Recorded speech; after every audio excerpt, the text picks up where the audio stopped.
તો એપ્રિલ મહિનાની એક્સપાયરી વીકની શરૂઆત થઈ છે અને આ સપ્તાહની શરૂઆત આપણને ખાસ કરીને એક મજબૂત થતી જોવા મળી છે। આ સપ્તાહના પહેલા જ દિવસે નિફ્ટી બેંક આજના દિવસનું હાઇલાઇટ રહ્યું છે, કારણ કે એક નવા શિખર પર તમને નિફ્ટી બેંકનું ક્લોઝિંગ આવતું જોવા મળ્યું છે 55,304 પર। ખાસ કરીને આજના દિવસે તમને નિફ્ટી અને સેન્સેક્સમાં પણ એક સારી 1-8% તેજી આવતી જોવા મળી। 24,000ની ઉપર નિફ્ટી આજે બંધ થતું જોવા મળ્યું છે અને મિડ કેપ અને સ્મોલ કેપમાં પણ આજના દિવસે સારી ખરીદદારી રહી છે।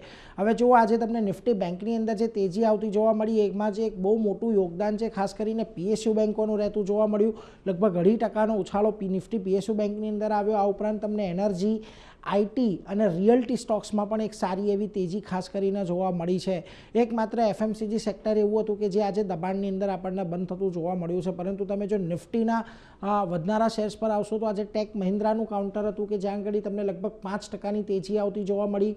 આ ઉપરાંત ટ્રેન્ટ, ઇન્ડસઇન્ડ બેંક, હીરો મોટો કોર્પ, અહીંયા એક સારી તેજી આવતી જોવા મળી છે, પરંતુ જે ઘટાડો આવતો જોવા મળ્યો આજના દિવસે એમાં ખાસ કરીને અદાણી પોર્ટનું કાઉન્ટર છે। 1.25% જેટલો ઘટાડો અહીંયા હતો। એચડીએફસી લાઈફ પરિણામ બાદ આજે અહીંયા સ્ટોક તમને 1.5% જેટલો ઘટતો દેખાયો અને જેમ એફએમસીજીમાં દબાણ હતું એટલે આઈટીસી, એચયુએલ જેવા સ્ટોક પણ થોડાક દબાણ સાથે કામ કરતા દેખાયા છે, પરંતુ મિડકેપની અંદર આજે તમને ખાસા એવા મૂવ્સ આવતા જોવા મળ્યા સ્ટોક સ્પેસિફિક, જેમાંથી વોડાફોન આઈડિયા લગભગ 10% જેટલો વધીને બંધ થયો।